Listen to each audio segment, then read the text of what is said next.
Didik TV KPM. Ya, untuk slot pada hari ini Sukses SPM 2022 untuk mata pelajaran menservis peralatan penyejukan dan penyaman udara tingkatan 5, dan topik kita pada hari ini penyaman udara jenis tingkap. Dan sekarang ini nak serahkan kembali kepada Cikgu Rafidah pula Cikgu Faridah. Boleh, Faridah boleh, Rafidah pun boleh. Teringat cikgu saya. Okey, dan cikgu nak tahu juga menyelenggara dan menservis pula macam mana cikgu? Okey, so kita terus kepada slide seterusnya. Okey, dekat sini saya nak tekankan tentang kerja penyelenggaraan unit penyaman udara jenis tingkap. Okey, kenapa kita kena selenggara?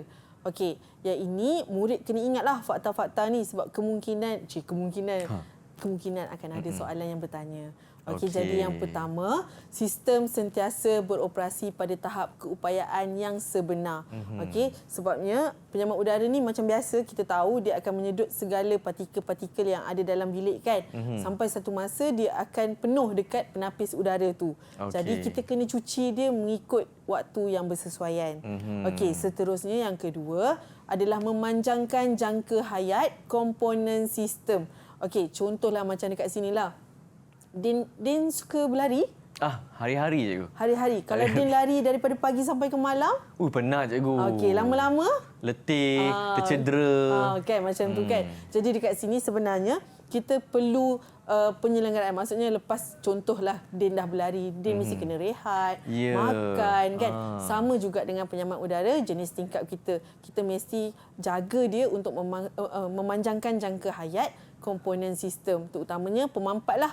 Okey, sebab dia sebenarnya dia menyedut dan mengepam ke seluruh sistem. Itu yang jantung ni. Betul. Okey, saya ingat. Okey, sebab macam biasalah kalau macam contoh kata penapis udara tu kotor kan. Haba tu masih ada lagi. Maknanya dekat sini pemampat tu akan sentiasa bekerja. Jadi sampai satu masa dia pun boleh out. Macam itulah. Okey, ketiga, sistem tidak mengalami kerosakan semasa beroperasi kan.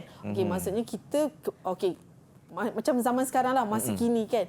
Penyaman udara tu penting ke tak penting kalau ikutkan? Penting sebab panas kan ni cikgu. Betul kan. Okey, jadi sekarang ni kita kena jaga dia sebab kalau kita nak guna tiba-tiba rosak, sebenarnya sangat mengganggu kehidupan harian kita. Okey, jadi sistem tidak mengalami kerosakan semasa beroperasi. Okey, seterusnya apa yang murid perlu tahu adalah jenis penyelenggaraan. Okey, dekat sini bukan sekadar pengetahuan murid sahaja sebenarnya. Orang dekat luar sana pun perlu amalkan. Okey, yang pertama, penyelenggaraan berkala. Maksudnya rutin maintenance lah. Maksudnya contoh kata penapis udara tadi, kan, kalau boleh 2 minggu sekali, sebulan sekali, kalau boleh cuba keluarkan dan cuci. Bukan susah, tak susah pun. Okey. Kemudian yang kedua, penyelenggaraan mencegah. Dekat sini adalah preventive maintenance. Maksudnya untuk mengelakkan daripada kerosakan yang besar lah. Okey. Dia bukanlah selalu kena buat, tapi kena buat. Kita kena buat sendiri cikgu ni. Saya buat sendiri je. Cikgu boleh buat sendiri. Maksudnya macam tu lah. Okey. Kemudian akhir sekali adalah penyelenggaraan luar jangkaan. Maksudnya contoh macam breakdown. Contohnya macam banjir. Kan kat situ. Jadi kat sini kita kena buat penyelenggaraan luar jangkaan lah. Okey. Jadi dekat sini ketiga-tiga jenis penyelenggaraan ni murid mesti kena ingat. Okey, sebab kadang-kadang untuk soalan format KSSM kan, soalan ada tanya tentang fakta-fakta.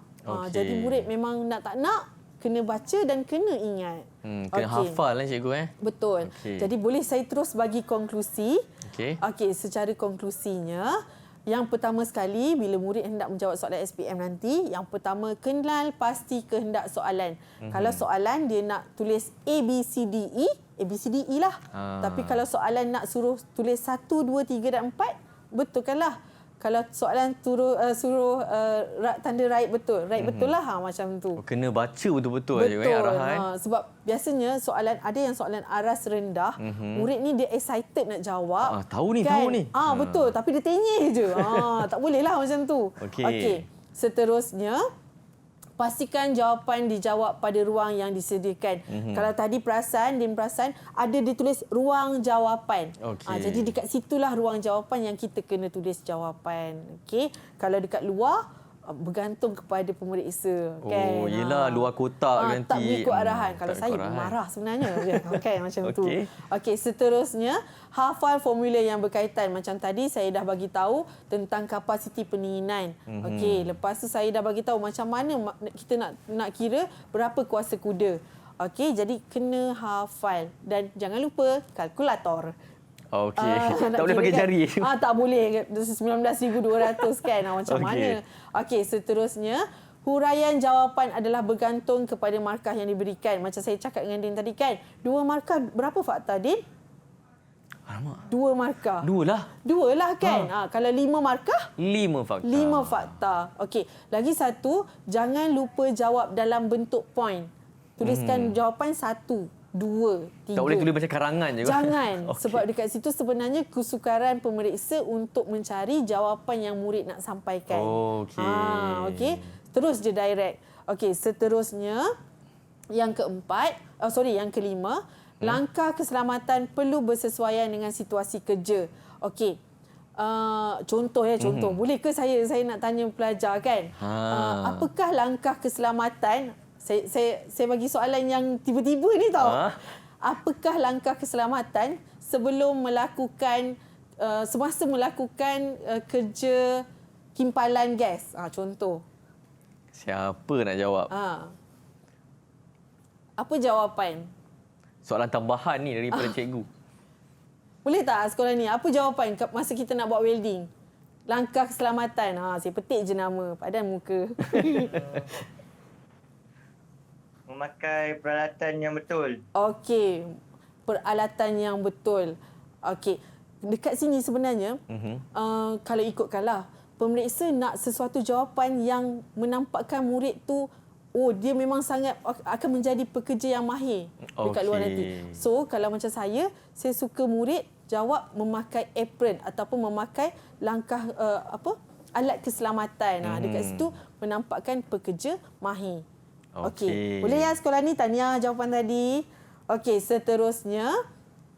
Ingat semula langkah prosedur kertas 7108 Palang 2 di mana sebenarnya kertas 7108 Palang 2 ni adalah kerja amali yang mereka telah lakukan semasa di sekolah. Okey, untuk pengetahuan Din lah kan. Saja je lah nak cerita kan. Kadang-kadang orang kata kan action pula. Apa cerita tu? Sebenarnya kertas 7108 ni sebenarnya adalah kerja amali yang murid perlu lakukan. Kalau murid tak lakukan amali tersebut, dia tidak boleh didaftarkan dalam SPM. Jadi siapa-siapa yang nak ambil MPV penyaman udara, memang dekat sekolah, murid-murid kena sendiri lakukan kerja pemaipan, seal forcing, brazing, semua tu. Okey, jadi daripada langkah-langkah kerja tadi, itulah sebenarnya soalan-soalan yang akan diuji dalam peperiksaan. Itu dia punya link. Okey.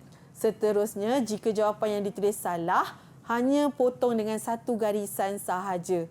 Okey, tak nak potong. Contoh-contoh. Tak nak. Tak nak.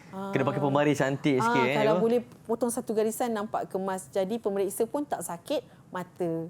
Okey, itu sahaja perkongsian saya. Baik, terima kasih cikgu kerana cikgu hari ini dah bagi tahu kita, dah mengajar kita berkenaan dengan mata pelajaran menservis peralatan penyejukan dan penyaman udara untuk tingkatan 5 dengan topik penyaman udara jenis tingkap. Dan terima kasih juga kepada 3 orang murid yang sama-sama menyertai kita pada hari ini, Mifzal, ada Asqalani dan juga Solihin. Semoga menjadi murid-murid yang cemerlang. Sekali lagi terima kasih cikgu. Sama-sama. Ya, dan terima kasih juga kepada murid-murid yang menonton di rumah. Semoga berjumpa lagi terus menonton Didik TV KPM. Assalamualaikum. Bye-bye.